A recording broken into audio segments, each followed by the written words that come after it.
after weeks of triumphs. I absolutely love that. Magnificent. Well done. Fantastic. Absolutely fantastic. This is brilliant. And tribulations. Oh, shit. Come on, Mary. I think this is the worst issue that you've done for us. After tears of joy. Thank you very much. And sadness. The search for the country's top amateur cook has come down to just 3 people.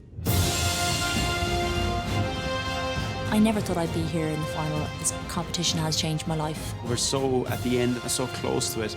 You know, you can nearly taste the prize. I'm actually really looking forward to getting into the kitchen and cooking my food. It's just been the best opportunity I've ever had in my life. Earlier this week, they were all put through their paces in some of Ireland's 1 and 2 Michelin star restaurants. So listen, 3 of you, fantastic job. Thank you very much. Thank you. Very good. Very well. Tonight, Regine, Mike and Mary face one last challenge as they enter the final battle to become Ireland's first ever MasterChef champion.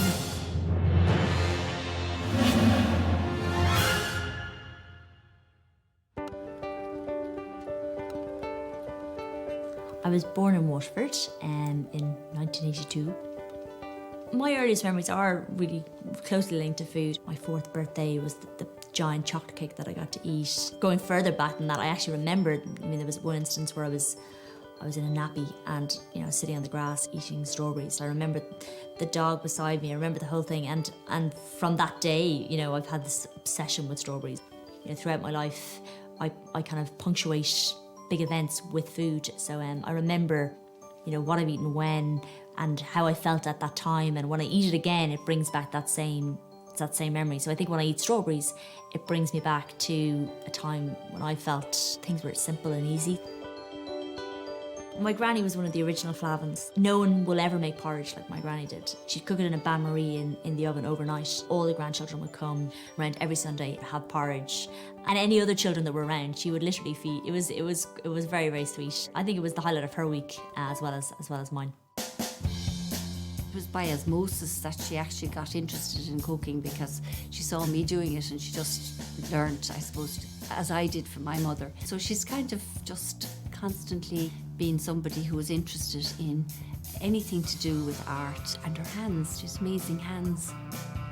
Whenever we were cooking, Mary would always add something quite different and individual. You think you had the dish finished, and then she'd say, maybe we should add something to this, and it could be a herb, it could be a spice, but it always lifted it. From very early on, she was able to do that, so I always appreciated having her around. I met Mike, my husband, when I was 19. I'm kind of an all or nothing kind of person, and I was mad about him from word go. There was never, I didn't really doubt for a second. She's a wonderful person, so kind, and actually we have a phrase for Mary. I don't actually call Mary Mary at any time. I always call her Mare Love, because you don't know Mary until you know Mare Love, which is like, how she can give you a big hug and how she can, she just lets you in. She's just such an open person and a loving person. I think the moment I actually fell in love with him was when he cooked me a really, really special meal. He cooked goat cheese tart for starter, stuffed courgette romaine, and a chocolate mousse for dessert. It was the first time someone had cooked a special meal for me alone. I was really, really touched when I saw the effort that he had gone to for me. I think it probably was the moment I kind of realised, how great he was, and I kind of fell in love with him. So. It all actually revolved around food, ironically enough. When we were in Paris, even though we were students and we didn't have very much money, we'd always try and go and push the budget out for the meal and go to somewhere that was really nice. My best memory from Paris was actually a day where my brother brought me to this restaurant, and it was a Michelin-starred restaurant. It was sensational, and I think that really was a turning point for me as well. I just kind of went, wow, food can be this good. Hello, how are you? I said to Mike that it was my first paycheck from work. I would take him and Mum to Ellen de Rose in Paris, but my paycheck wasn't big enough, so we never got there. But if I win MasterChef, I'll take him, and I'll take him and Mum, and we'll go to Ellen de Rose. I think some girls have a shoe fetish or a handbag fetish, and mine is definitely cookbooks. I love nothing better than just going into Hodges Figgis and sitting down on a Saturday afternoon for 3 or 4 hours with cookbooks. Just really, really relaxes me, and I love it, and I do it a lot. I rarely actually follow the recipes because I just like to take the methods they use and work on the combinations and just use it as a source of inspiration. I think Mike is going to kill me if I buy another cookbook, and I will not show him the two I bought today. Absolutely not. He'll actually kill me. I work as the business manager to the CEO of Aircom, which is a great job. I love it. At work, I'm more comfortable wearing, I wear a suit and I try to be very professional. And then I suppose in my private life, I'm a little bit more softer than people realise. The stress I endure in work, it's quite different because I know how to manage it, whereas this competition has thrown up things that have just been very, very different kinds of challenges. I think it's been an incredible journey, I really do.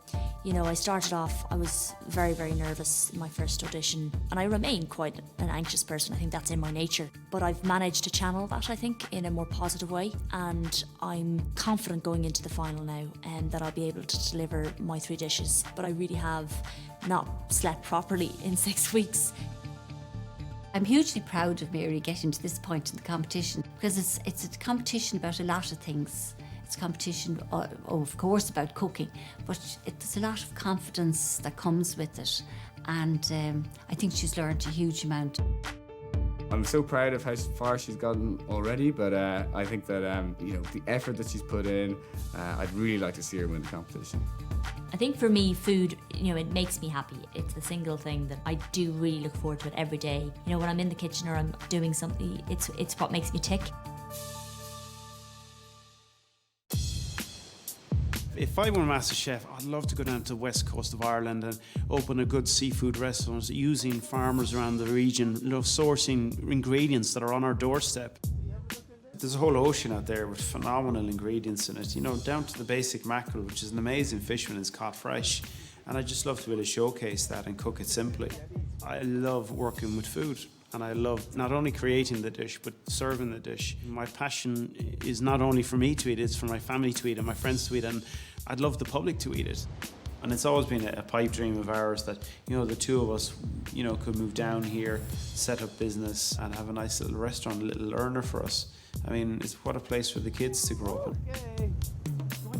I actually worked in London for many years, and I was overseeing an operation there when there was bar and there was a restaurant, and it was fantastic. I learned a lot from it, gained a lot of experience, but it was just so hectic and such a burnout job. You're going in at 10 in the morning and you're leaving at 1 o'clock the next morning, but you're not going home. You're going into Chinatown that was at our back door, having a dinner, then maybe go to a late nightclub, a late bar, and then you're getting home at 6 or 7 in the morning to get 2 or 3 hours sleep to start all over again. And we did that 6 days a week. It was just crazy. It was time to go, and I got offered another position and took it. I met my wife while I was in the airline industry. Olivia was an air steward for Virgin Express, and I had spotted her there and never quite got to speak to her. And I met her one night in a nightclub in Ennis, and the rest is history. I'm so proud of Mike. He's just been working so hard and just so committed to it all. He rings us every day, no matter how busy he is. So I know he'd be starting some mornings at 7 or 8 o'clock, but it could be 11 o'clock at night, but he would still always ring home just to make sure me and the kids and everything are okay. I've been away from my wife and kids for so long, and that's the toughest thing, because myself and my wife have spent, I think, maybe one night apart since we were married, so this we're not used to. Lily Marie is still only new with us, only 12 weeks old. I wasn't sure she'd recognise me. I've been away for so long, but she did this morning, so she's great. Well, Mike, I think, gets kind of sad about it when I'm talking to him, because even when he saw her today for the first time in a couple of weeks, she's grown so much. So it's very hard for him. He feels like he's missing kind of the earlier parts of her little changes. She's smiling a lot now, which she wasn't kind of only a few weeks back. So it's a big difference for him like that. I'm currently with Extravision, and I oversee most of the stores in the Munster area. An average day for me, it's usually email checking in the morning, dealing with some paperwork, but then I like to get on the road. I have 18 stores, so I like to visit them all as regularly as possible and try and get into them and make sure they get enough visits and everybody's comfortable with what they're doing, everybody knows what's going on in the business. I know I've grown so much in this competition. I suppose one of the biggest things that's grown is confidence. And I've learned to relax more and really trust my instincts. I think that's the biggest development I've had is, you know, following recipes too tightly instead of going, well, actually, I can taste food. I do understand balance. You know, my instincts are kind of right. It's just been the most amazing journey, and it was everything that I wished MasterChef Ireland would be. I always thought that he could reach the final. He's got an imagination on him, he enjoys thinking about food, different ideas, and he's a very determined person and very committed person as well. You know, when he decides he's going to do something, he will nearly always see it through to the end. We're getting to the end of the road now. You know, I've one big challenge ahead of me, and that's to go for the win, try and win this competition, you know, and bring something home to my family. And then, you know, I have the rest of my life to spend with them.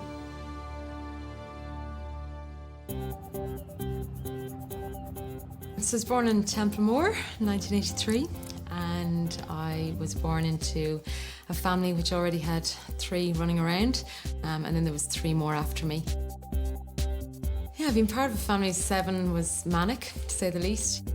We would have been out picking potatoes and picking carrots from the garden, and you always knew what ingredients were and where they came from. And then, you know, shelling peas by the bag load and blanching vegetables and putting them into storage in the big box freezer. You know, that was all very much part of how we grew up.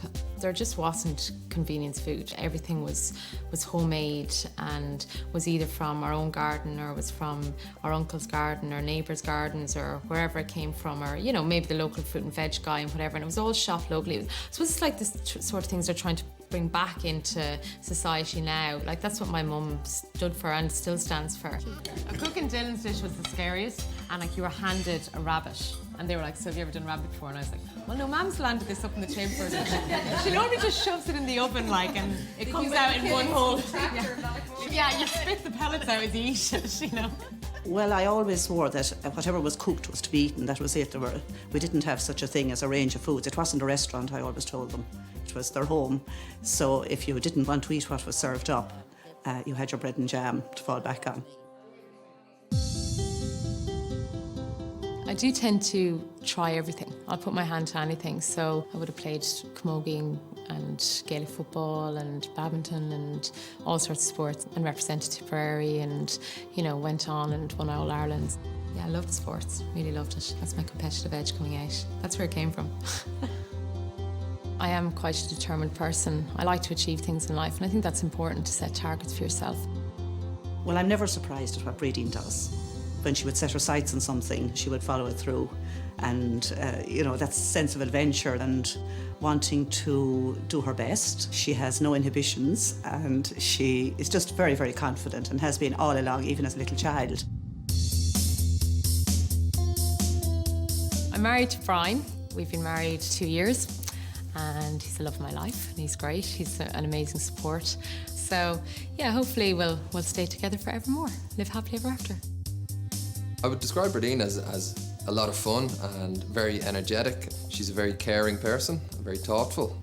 She's a high achiever, and she tries to get as much as she can out of every single day, and she does more in a day than most people do in a week. He's a great critic as well. When he sits down, when I hand him a plate of food, he rates everything I do out of 10. So if I get a 10 out of 10 from Brian, I know I'm going to get a 10 out of 10 from the lads. So he's a good critic. He knows what he wants, absolutely. That's how he got me. At the moment, I'm working as a senior occupational therapist in the National Rehabilitation Hospital. I work in brain injury rehabilitation, and I work with adults mainly. So, what you have to think about your feet now. So think about your feet first before you stand. Make sure they're straight. Make sure they're straight. Yeah. Can you feel them both on the ground? Yes, yeah. You're not using your hand. Is your hand any good when you're transferring? No. It's for nothing. For nothing. Don't push off your wheelchair, yeah? What I do with brain injury, I'd be treating patients who perhaps have had brain tumours or traumatic injuries after car crashes or strokes, and they come into us, and my real job is to try and get them back as independent as possible and get them back living the life that they want to live. And now I want you to breathe out and relax, and try and think of your fingers relaxing. Think of your fingers, nice and long fingers. I suppose, in a funny way, the most rewarding part of the job is being there to support somebody when they're going through the toughest time of their life. A lot of what they're going through is coping and adjusting to a life that will never be the same again. It's a really difficult thing to go through, and to be there for somebody when they're going through that is very important, I think. So where'd you go to get your new top and runners? Lifestyle. Yeah, €70. Lovely. I think there's rarely opportunities in your life where you've got, you know, true joyful experiences that don't come with anybody. You know, like weddings and babies being born, and you know, just these happy experiences in life. And I think the MasterChef competition has been one of those things. It's been a really, really positive, uplifting experience. Oh, I'm really, really proud of her. I definitely am, because the fact that she has reached her potential as a person, and whatever she has learned even from this competition, that in turn will be, I'm sure, threaded back into the next stage of her life. Yes, absolutely. I definitely think Bradeen can win it. When Bradeen sets her mind to something, she usually achieves it. I've loved every moment of this competition, even the low points. The low points make the highs all the sweeter. So, you know, it's all part of it, and it's just been the best opportunity I've ever had in my life, so.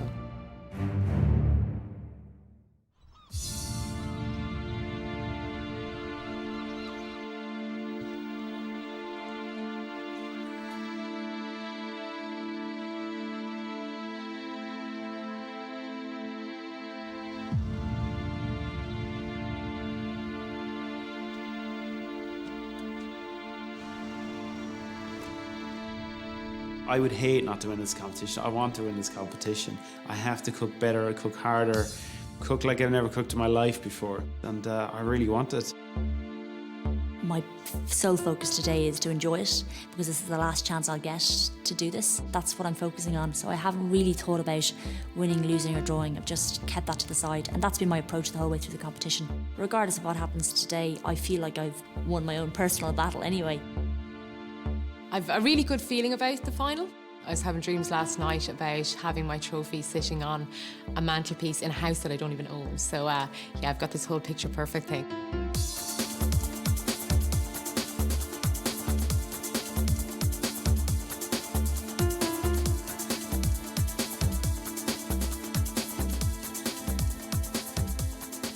We're looking for brilliance today. I want to eat something great, not just something good, something really great. And with all of the influence and all of the tasks and all of the direction that we've given them, they should really be able to generate that, because they all have the talent. It's going to be, I think, a tough call today. I mean, everyone is really sort of come out fighting. Everyone wants the title of MasterChef, and they're really going to show us something quite extraordinary today. You can't afford anything to go wrong today. You can't afford to have a bad day today. This is not the day You've got no to have a bad day. After all these recently, have you changed your opinion on what makes a great amateur cook? Yeah, definitely. I think I've learned a lot in the last more than a couple of weeks. Very often a chef will cook someone else's food and will spend their whole career cooking someone else's food, but there has to come a day when that chef cooks his own food or her own food. So therefore, whatever's deep inside them has to come out. And then their character starts to flourish and their product starts to either be good or bad.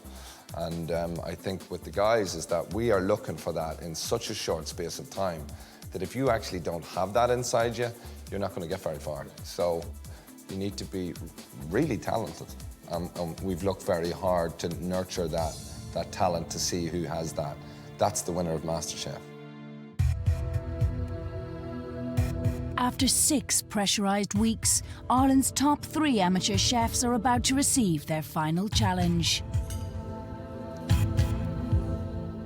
Guys, the end is in sight. Anyone can lift the title. Ireland's very first MasterChef champion. It would be one hell of an achievement, wouldn't it? Whoever's going to win this competition needs to want it more than the other two, and they really need to cook from the heart. This is 3 courses in 3 hours. We want dishes that are ultimately going to make our decision easy. So for the last time in this series, let's cook.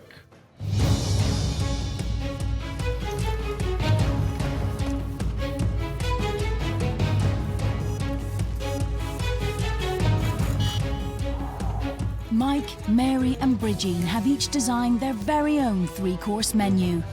Inspired by the last 6 weeks, they now just have 3 hours to prepare it for Dylan and Nick. It will be their final chance to cook in the MasterChef kitchen, and so the pressure is on to prove that they're worthy of being crowned champion.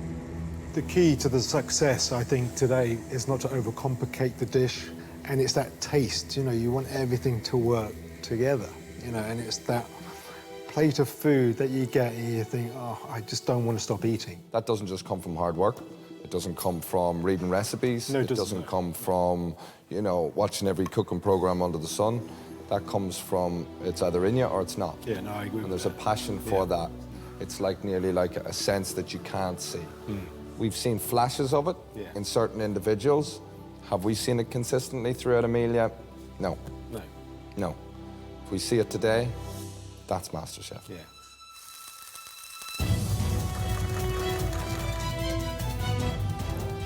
Guys, you've had half an hour already. That's half an hour up.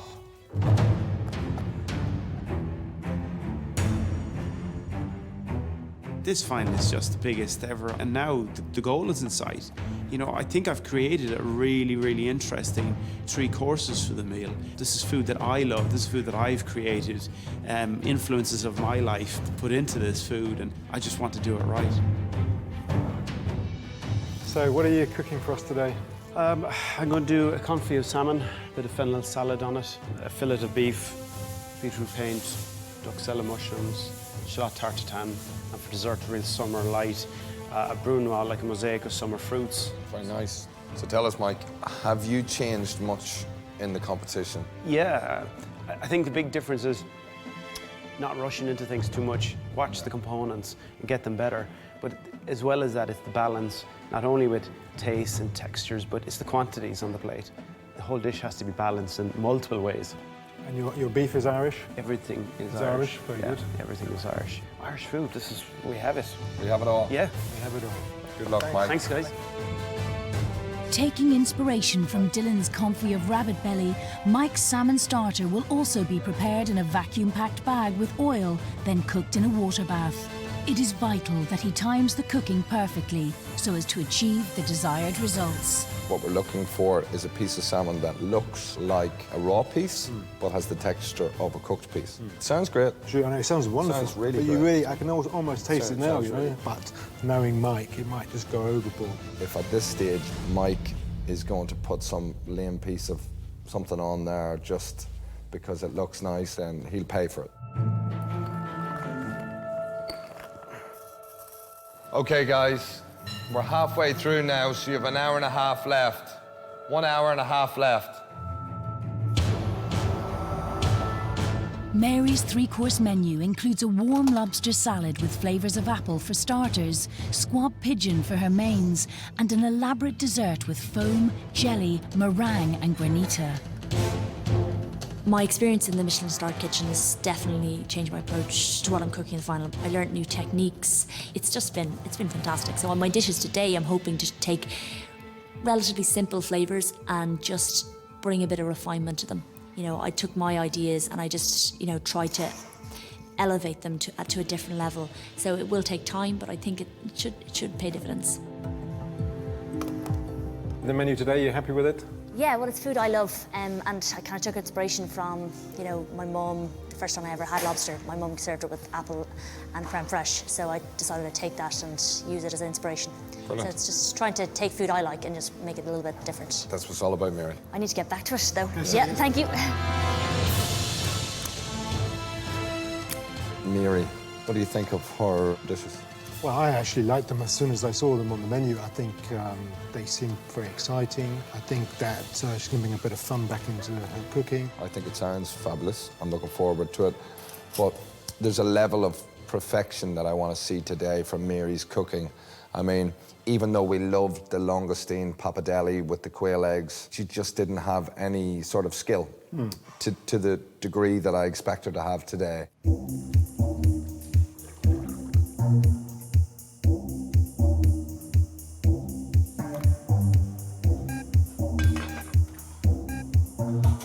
I've a really good feeling about the final, and I just want to, what I want more than anything, even if I don't win, is that I go in and the guys for the first time say, wow, you know, that's really, really good food. Because I haven't heard that yet.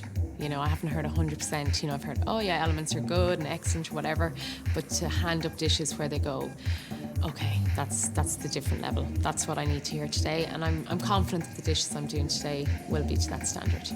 I'm making very much Irish-inspired dishes today. Love seafood, so for my starter I'm doing scallops and razor clams, which are an interesting Irish produce that I think are underutilised. Then for mains, again, sticking with the Irish fare, I'm going with an assiette of Irish lamb. And then for dessert, I will be doing a fantastic fruity zesty dish, which isn't Irish, but I think it represents me and my travels and trying something new. Now tell us, have you changed much since the start of the competition? I've changed a lot. Have you? Absolutely. I suppose it's kind of one of those competitions that's broken me down and got me back up again. But now I feel I belong here.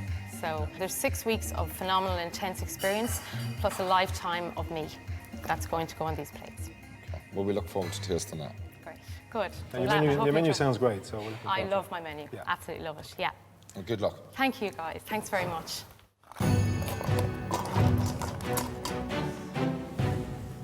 Okay, you got 30 minutes left. Regine, she's certainly very determined. Very determined, you know, you can see that, and it's great to see, you know, she really does love cooking. I didn't think she was trying to keep it as Irish as she is, but it really is, you know, a very native dish.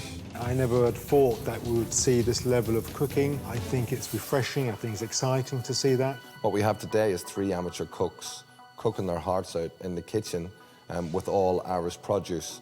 You know, I just think it's great to see as a chef. I think it's great to see. It's encouraging, isn't it? It shows that Ireland, in some foodie way, is getting a sense of itself. That's got to be a good thing. It kind of makes you kind of proud.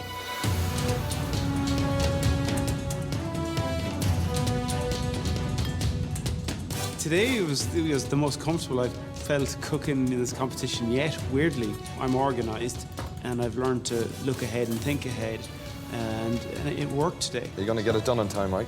I'm pushing myself as hard as I can. I've got the biggest tasks done over the last 2 hours. It's just getting all the components together and I get my trays set up. So hopefully when service comes, boom, boom, boom. Thank you. Is that a yes? Is it a yes? Sounds like a yes. Let's get it. Sounds like a yes. Yeah, sounds like Mike. Okay, guys, 10 minutes left. So no pressure at all, really, let's face it. Good one. All I want to do is go in and cook the food as I have practiced it. As long as I've plated the food as I had imagined it, I'll feel like I've won. That's the most important thing to me. How are you coping? Good, getting on. And just trying to stay focused. And are you going to get it done in time? Yes, chef. You sure? Yeah. I'm actually not concerned about Mike and Mary. I have to make sure that I keep my nerve, I keep things under control, and if I perform well, then I don't need to worry about the competition. Are you getting on okay? Good, yeah, not a bother. Just doing my clams now. Are you going to finish in time? Yes, no problem. You'll get your dinner tonight.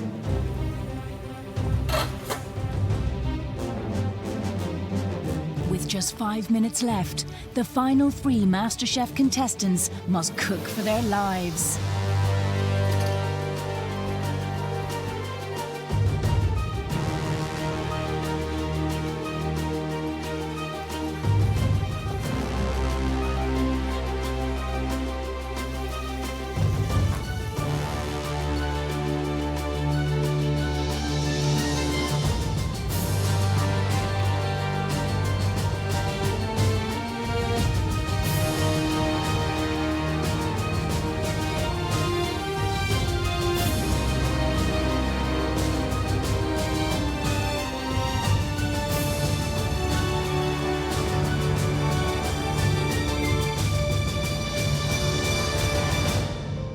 Guys, you are out of time. Will you please stop cooking?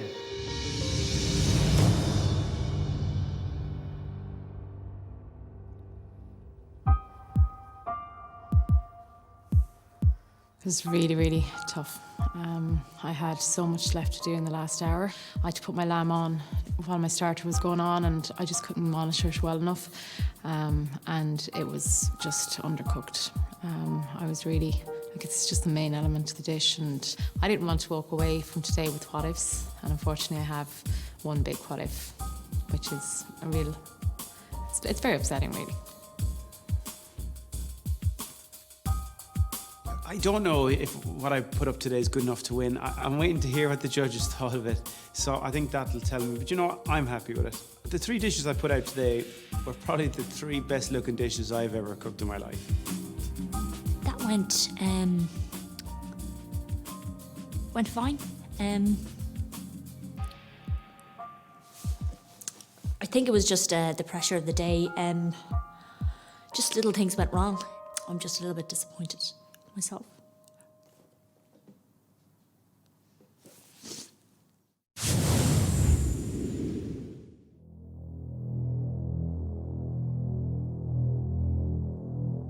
First to present her 3-course dinner to Dylan and Nick is Bridgeen. Okay, gentlemen, here are your starters. Thank you so much. Okay, I hope you enjoy it. Thank you. Okay, thanks. Bridgeen's Summer by the Sea starter is dressed razor clams with deep-fried salt cod, crab fritter and a pan-seared scallop topped with dullis, accompanied by a garlic aioli.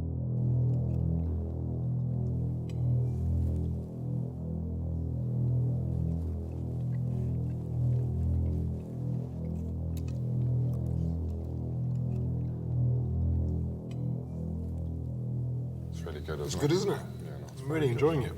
The difference in what she's done today is amazing. It's a big step up for her. The cakes are amazing, aren't they? Really lovely and tasty. I really like that. It's great, isn't it? Yeah.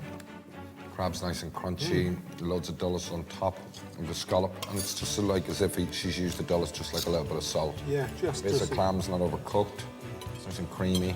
I love it. It's just the right balance, isn't it? It's exciting, isn't it? It is by far the best thing that she's cooked yet. I mean, who'd have thought 6 weeks ago she'd be presenting you with this dish in the final? It's very good. It's a winner, isn't it? Yeah. It's gorgeous. After a successful starter, can Bridgeen impress with her assiette of Irish lamb, pan-seared rack in a herb crumb, served with summer vegetables, a garlic puree, some lamb jus, caramelised sweetbreads and a side of Irish lamb stew?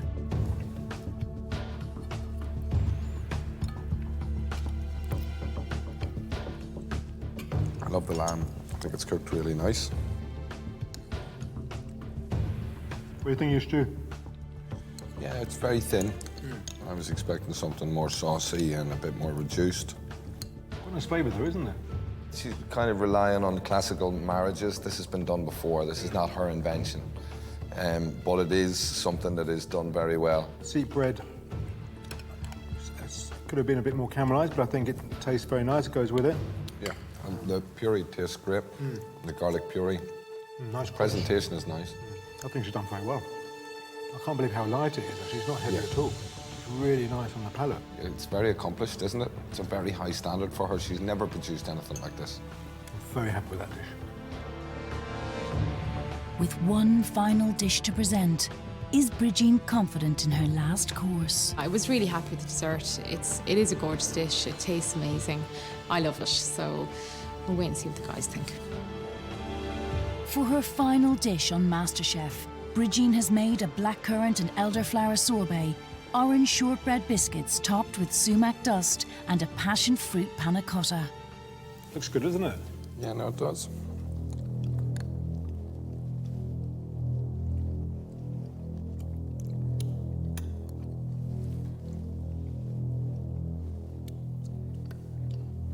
I think that's very good. Lovely flavour of passion fruit. Sorbet is fantastic. The panna cotta is really nice. I think that's a lovely dessert. I think the elderflower could be a little stronger. And the orange should come through on the shortbread just a little bit more. I mean, she's cooked brilliantly. She really has. Just, I'm not sure why bringing elderflower and passion fruit together. Well, it's got to belong. It's got to do, you know, something for each other. But I do think this is really good. I think it's excellent. It's very light. It's actually refreshing. Actually, out of the three, this is my favourite. I needed to pull out every trick and get it right 100% today if I was going to stand a chance. We'll wait and see. It depends. It does depend on what the other two guys do. I don't know. There's always a chance. There's always a chance. After 3 hours of cooking in the MasterChef Final, it's Mike's turn to present his 3-course meal. I'm proud of the dishes I put up. I'd like the starter to be a bit more pretty. You know, fingers crossed the flavours are there. You know, I've worked to put them in there and hopefully they're there. For his starter, Mike has made confit of wild Atlantic Irish salmon with a fennel and chive salad, garnished with clementine segments, salmon eggs, creme fraiche and chive oil. Presentation is amazing, isn't it? You know, it's very nice. Looking forward to this one.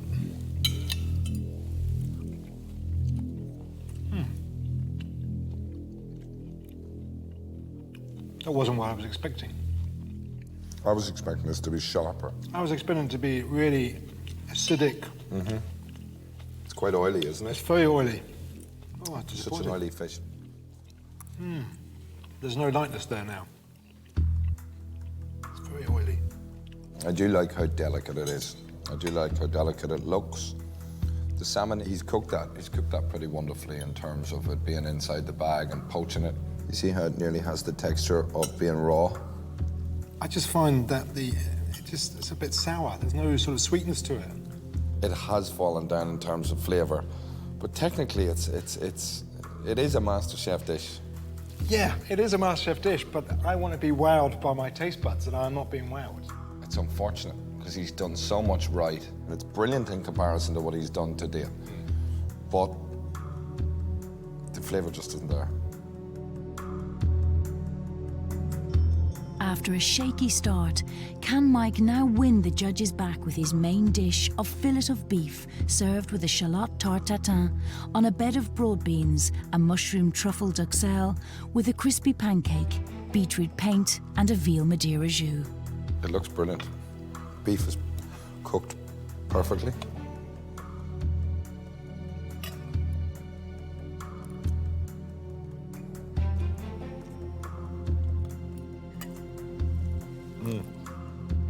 He knows how to cook a tartare, doesn't he? Let's face it. The beef is beautiful. Yeah, no, the beef is really good. I think it's a great effort. The plate of food looks just wow, in all fairness. Yeah, no, it looks really, really strong. The beetroot, he hasn't put too much on it. It is coming through. You can definitely see he's been influenced, he's learnt a lot. But everything is relevant, you know? Like, I mean, the mushrooms, the pancake, the shallot, the beef. It's very hard to fault this. This is a professional dish. Oh, no, you can see it looks like a professional dish. To plate this up in the final is a huge achievement. It's confirmed his place in the competition. Everything tastes great, everything is seasoned great, everything is cooked perfectly, and it's got a little bit of Mike in it all, so he really has affirmed that he has to be taken serious in the competition and that he's here to win. Yeah, it's a great dish.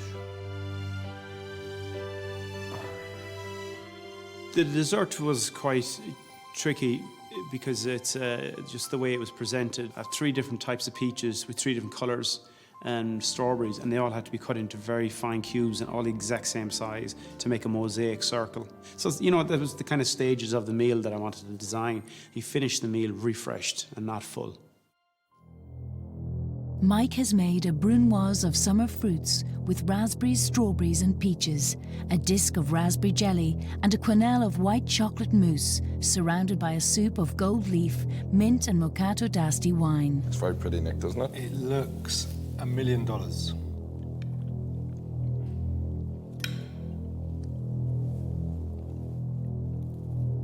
It's really good, isn't it? It's good, yeah. I love the texture of the mousse. And he's just got his quenelle right at last. The raspberry jelly tastes great. And the peaches, I can smell the freshness of the peaches coming up off the plate. This is really like, you know, he has really cooked his heart out today. He's done exactly what the brief said. I haven't seen food like this from anyone in the competition yet. This is the type of food that makes me smile. The white chocolate mousse is just so delicate and light. It just flows with the fruit and the syrup, and everything, it just works perfectly. It's perfect harmony.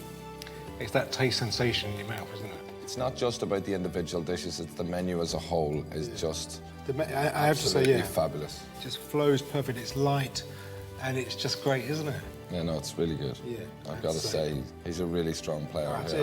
He's came from nowhere in some respects, he really has. He's picked up an awful lot more than we've given him credit for. And he's pulled it off. I think it's brilliant. I think all the skills we've got through the whole competition have really come out today. 6 weeks ago, I would have been shaking everywhere, you know, trying to cook this food. But I just feel so relaxed and comfortable within the environment. And today was a challenge, but I really enjoyed it. You know, what a journey to get to the final. You know, I'm happy to go home now. Happier if I win. And finally, it's Mary's turn to present her 3 courses. The starter was lobster. Unfortunately, I think I may have undercooked the lobster a little bit. And then there was the apple disc that the creme fraiche was sitting on was slightly soggy. But, you know, you live and learn. And, you know, these things happen. Mary's starter is a warm lobster salad with parsnip crisps, discs of compressed apple, topped with lime-flavoured creme fraiche and apple gel, and garnishes of apple batons, pea shoots and micro coriander. Looks too good to eat, doesn't it? No, it looks beautiful. It looks light. Absolutely stunning food.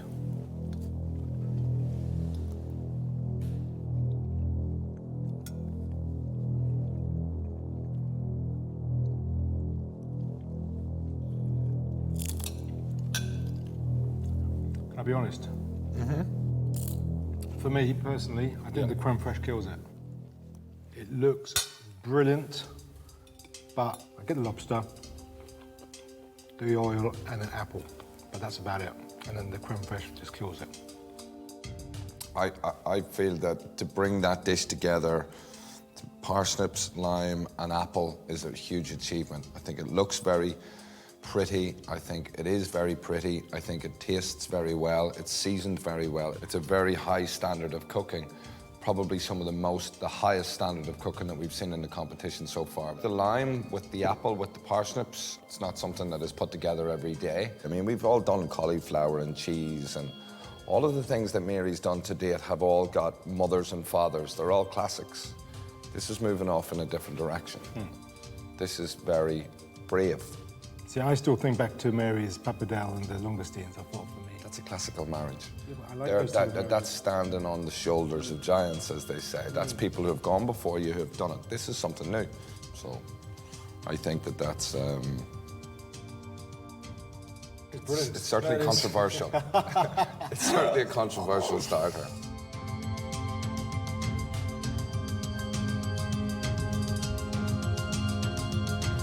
For her main course, Mary has made squab pigeon with a truffle honey glaze, served on a bed of pea puree, a walnut and black pudding crumb, braised spring onions, crispy bacon, pan-fried pigeon livers, a pigeon jus, and borage flowers to garnish. The dish looks wonderful, doesn't it? Beautiful. Beautifully presented. Yeah. Pea puree is excellent. Yeah? Excellent.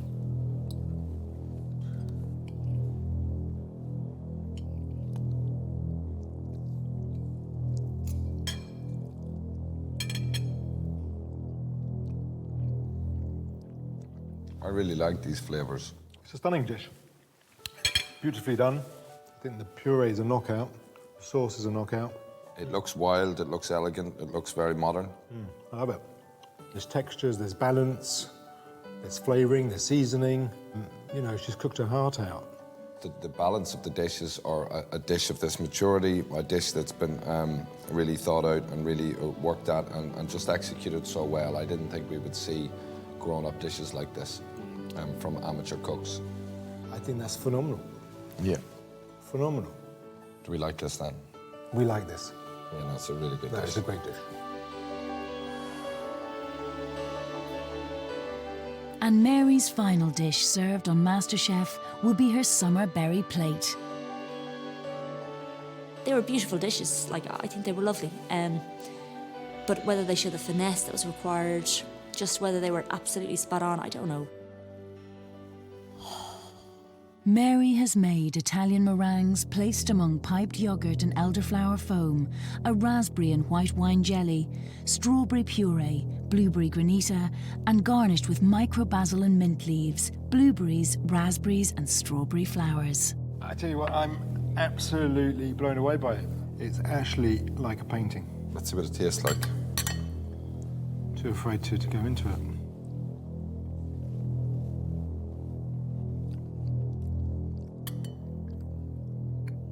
really good, isn't it? I didn't think I could be surprised anymore by this today. The flavours are absolutely divine, aren't they? You just want to finish it. All these explosions is just absolutely amazing. That is just top draw. It's really good, it's really fresh, it's really clean, it looks beautiful. And then she's hidden her meringue, so it looks a bit like the yogurt, so you think you've got something soft, but then you've got something hard. For me, it is a real winner. And it's absolutely stunning. The perfect way to end a phenomenal 3 courses. Completely. It's just, it's a different level. Beautiful, isn't it? Yeah. I'm going to put this on actually in my restaurant's menu, do that. Oh, yeah? I absolutely love it. Do you think you'll be able to do it? I'll get somebody who knows. Didn't like that, did you?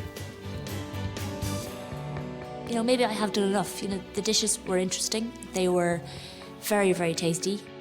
You know, I think they were different. They definitely were different, and I put my heart and soul into them. Bridgeen, Mike and Mary, Ireland's top 3 amateur chefs, have given everything they have over the last 6 weeks, culminating in the last few hours. It is now down to Dylan and Nick to decide who will be crowned champion. Dylan, who would have thought 6 weeks ago that we'd be looking at 3 exceptional amateur cooks? I mean, it's fantastic to see. Any of these 3 can be a worthy winner. Yeah, but there can only be one winner.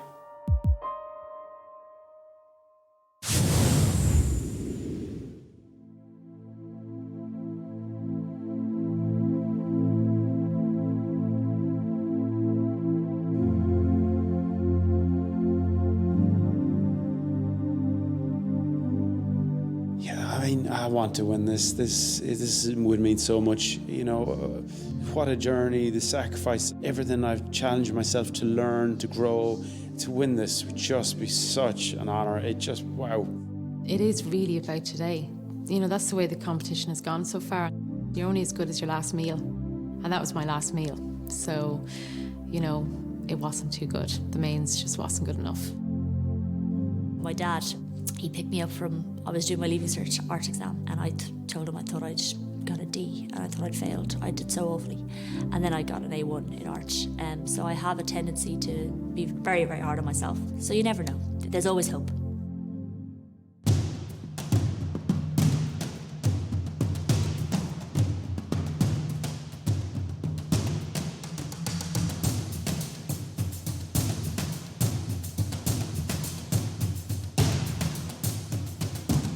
Guys, on behalf of myself and Dylan, we really want to thank you for your hard work today, and you should really be all proud of yourselves. You did a phenomenal job, and very well done. But we can only have one winner.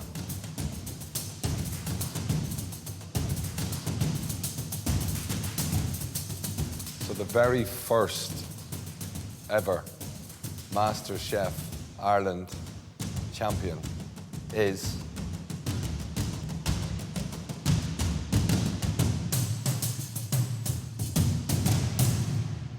Mary. Well done, Mary. Oh my gosh! Congratulations. Of course you won. You're brilliant. Oh my God, thank you. Brilliant. I got to do everything that this competition had to offer, and fair enough, I had to bow out in the end, but very graciously to Mary. I think she's just a legend personally, and as a cook or chef, she's just been a fantastic person to be around. She's really humble and she's a real talent, so delighted for her. I can't believe it. Thank you so much. Mary really deserved to win. Just consistently brilliant throughout the whole competition. You know, I've always said I'd be happy getting to this stage, and I'm thrilled. I have learned so much on this journey. It's going to take me weeks or months to try and work it out in my head. It's just been a phenomenal roller coaster. I really didn't think that this was going to happen. I didn't think I'd get past the first round, so... Really? Yeah, I was really, I'm absolutely overwhelmed. You deserve it. You've done a fantastic job. And you cooked your heart out today, which is exactly what you were asked to do. Sure, Bob, there. Fair love. Well done. Can you believe it? You look a bit... You look more shocked than I do. Oh, I love you. Well done. Thanks, like... After 6 gruelling weeks, we have our winner. My name's Mary. You're exactly what this competition is looking for. So for me, it's a definite yes. Absolutely fantastic. Wow. It's the best. It's the dish of the day. Fantastic stuff. Without a doubt. I think I do want it more than ever, really, because I'm going through this in order to pursue something I really, really want to do. The night before the competition started, I was going to back out. I got panicked and I just went, no, I'm not good enough, and I can't do this. It is just stunning. It's at a level I haven't seen in the competition yet. I can't say enough how proud I am of you. That is just great. All through my career, you get very few, as your junior, that are what I call a natural cook. And then right in front of us, I think we've got a natural cook. Yeah. Mary, I love you. That shows a higher learning, and nobody taught you that. That's kind of in you, or it's not. I've eaten in chapter 1 a long time, and I'd say that's one of the better dishes I've eaten. It was beautiful. So well done, team. Thanks very much. I think Mary showed us all what can be done if we really put our minds to it.